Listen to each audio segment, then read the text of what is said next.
I'm out here having lunch on my own private island on the crystal clear waters of Slocan Lake. I canoed here from a beach featuring a creek flush with running salmon.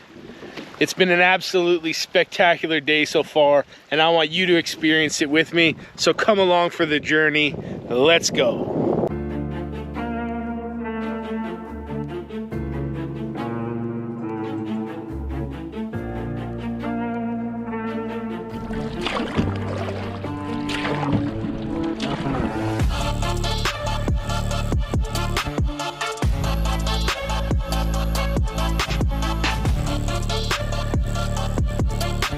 So I found something. I have absolutely no idea what it is. But it's definitely something. Okay, welcome back to the channel. So this morning I am going canoeing. I have all my canoe and all my gear there. Van's here on the beach. Gotta go up there and park it here. But we're gonna go canoe this lake. This is Slocan Lake. I've canoed this whole lake before. I canoed it last year. Highly recommend watching that video. I'm not canoeing the whole lake today. I'm just gonna go out there for a paddle and have lunch. With that being said, first thing I'm gonna do is park the van. Second thing I'm gonna walk over here, and there's a creek over here that I believe the fish, the salmon, will be running. And oh boy, were the salmon running. These are kokanee salmon, a subspecies of sockeye. Kokanee salmon are smaller, lake-lock salmon, living their entire lives in freshwater lakes. Unlike their larger sockeye counterpart, which live their lives in the Pacific Ocean, the bright red color of these salmon mean they are here to spawn. After living their lives in the lakes for 4 years, the kokanee changed color and returned to the streams they were born in to spawn, which is what we are seeing here in an absolutely beautiful display of nature. This creek is named Bonanza, which is an ode to this area's mining history. Located in the heart of BC's silver country, the riches of this creek stirred up an entire town site here in the late 1890s, Bonanza City. The Bonanza is long since gone, leaving behind the sleepy town now known as Hills.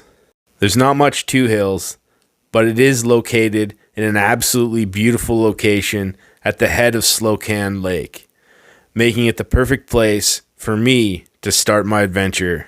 So let's go canoeing. Okay, so we have started canoeing. I got my rain pants on, because I think it might rain on me. Not 100% sure, but if it does, it does. I got my jacket right behind me in a dry bag, so that's pretty good. I'm going to head down here. I feel like I can see the point that I'm going to. I could be totally wrong, but yeah, we're just gonna head down there, see what we can see, do what we can do. We're gonna have some lunch, so let's go.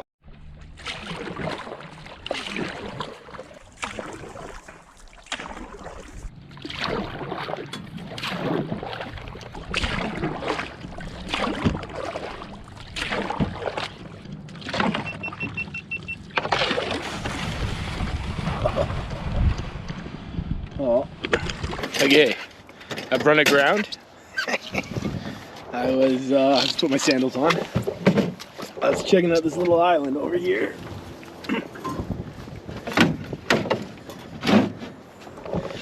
Anyways, I was checking out this little island over here, and then I got hung up on some rocks, and maybe I could have scooted my way through, but I don't want to put a hole in my boat.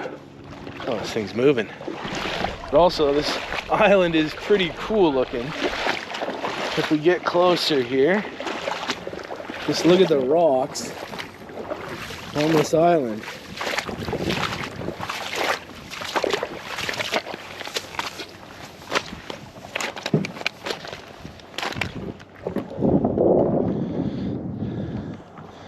I will say that is pretty cool. And also, little tiny island. I will call that foreshadowing if this trip goes to plan. Anyways, I'm gonna hop back in this boat. It looks deep enough over here for me to get moving, so that's the plan. Okay.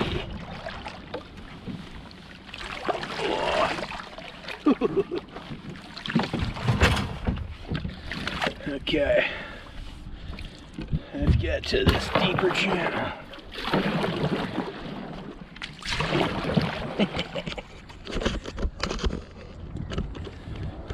As I get back underway, I paddle along the western shoreline. Last summer I did a 4-day, 80-kilometer paddle along this western shore, but further down the lake, in the area contained in Valhalla Provincial Park. I highly recommend checking out that video. It was absolutely spectacular. This area that I'm traveling in today falls outside of the park, but it doesn't lack for beauty nor interesting finds.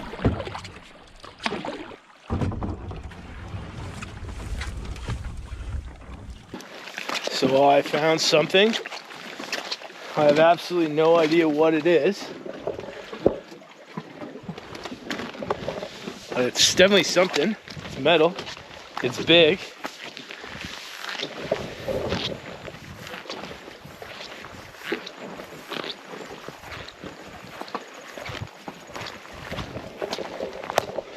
I'm gonna go out on a limb and say it's some piece of mining equipment, but I'm not really sure. Huh.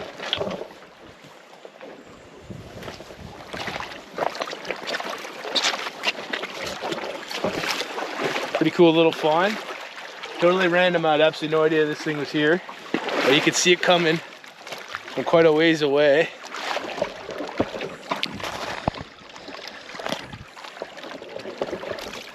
This thing is right. A couple pieces in the water.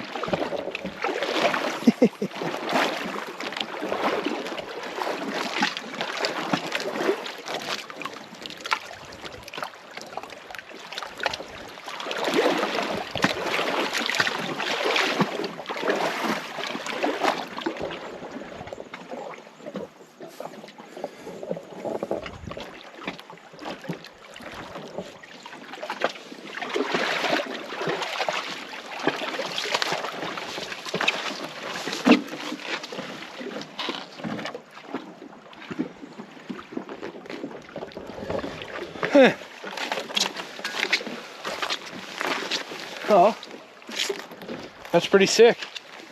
I'm happy with that find, but you know, I'm not gonna sit around and look at it. Big old rusty piece of metal. So I'll get back in the canoe, header. I think I'm about halfway to my intended goal, but we'll see how that goes.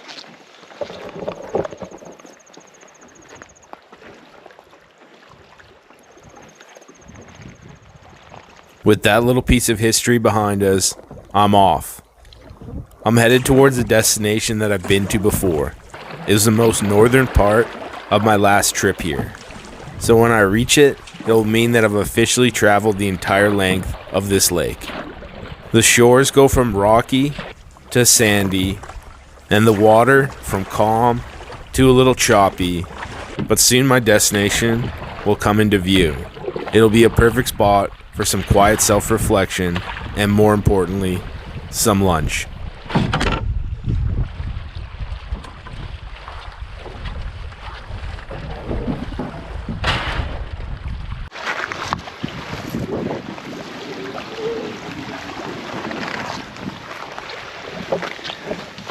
Well, I'm on my own private island now, which is pretty cool. There's a couple of them out here.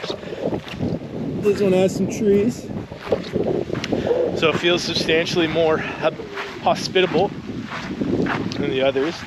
But I'm not gonna waste any time. I'm gonna fire up lunch.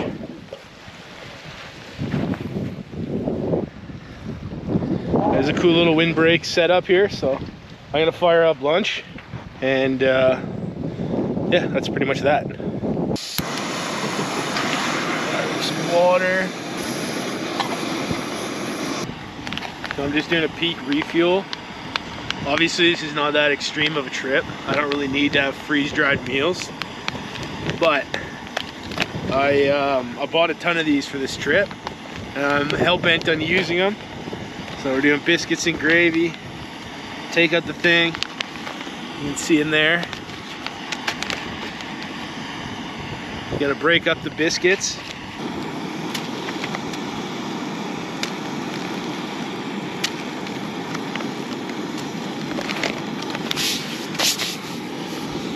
Mix this up a bit.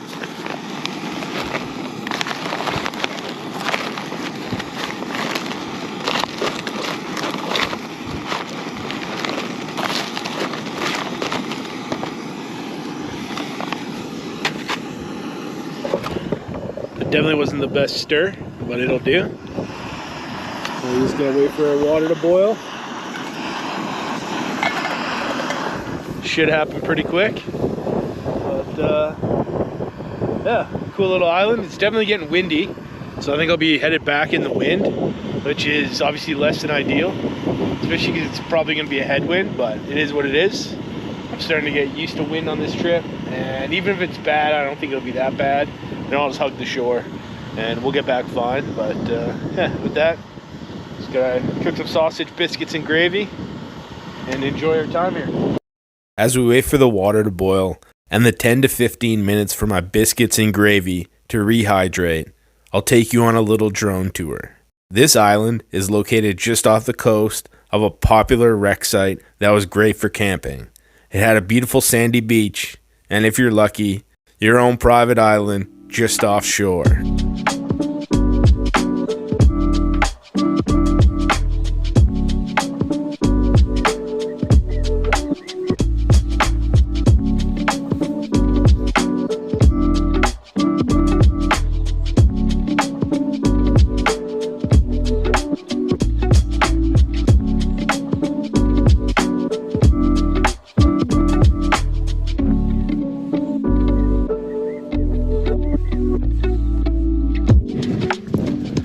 Okay, here we go. Let's get a peek in there. Biscuits and gravy.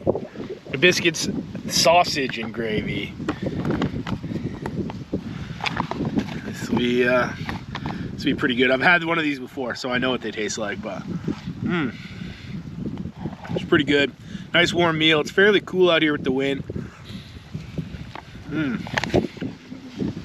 So it's good to have a hot lunch. With that being said, I'm gonna eat this, and then I'm gonna head back. I think there's somewhere I want to stop on the way back, so that's what we're gonna do. Eat some lunch, head back, enjoy the day. Beautiful day.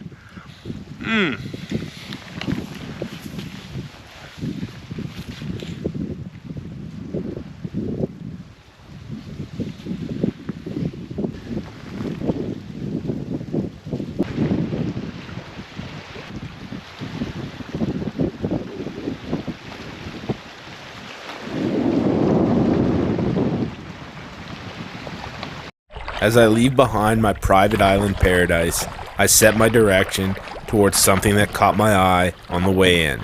And I want to say that this lake has been an absolute treasure trove of things to find. From the natural ones, like private islands and waterfalls, to the man-made ones like shipwrecks and old mining junk, and even to the culturally important ones like the rock paintings of Valhalla. This lake has everything, and it's been an absolute honor to paddle it. With all that being said, let's get on with the final discovery of the day.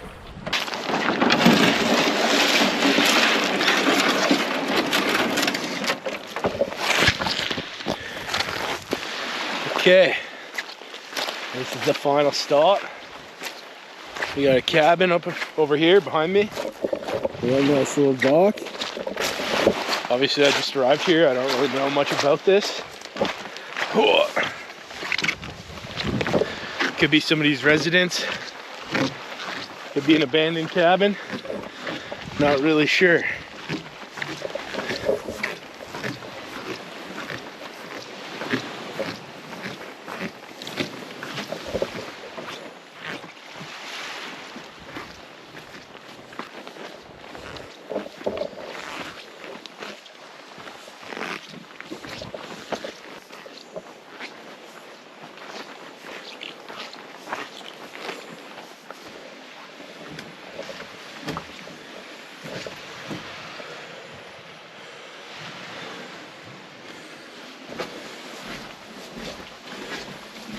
Oh, I guess this is Kelly's cabin. There's a lock on the door, so I'm not gonna try to break in or anything. There's stuff inside. I don't really know much about it. I thought it might be like a wreck site, just an abandoned trapper's cabin to hang out in, but I think it's somebody's personal cabin. But pretty cool nonetheless.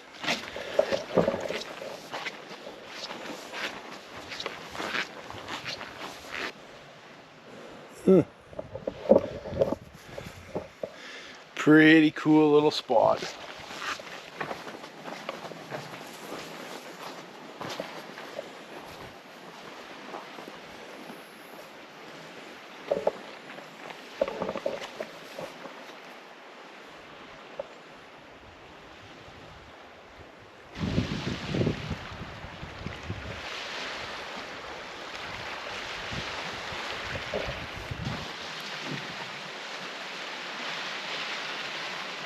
Well, there we go. That's the end of this video. If it was a little bit warmer, I'd go for a swim, but it ain't.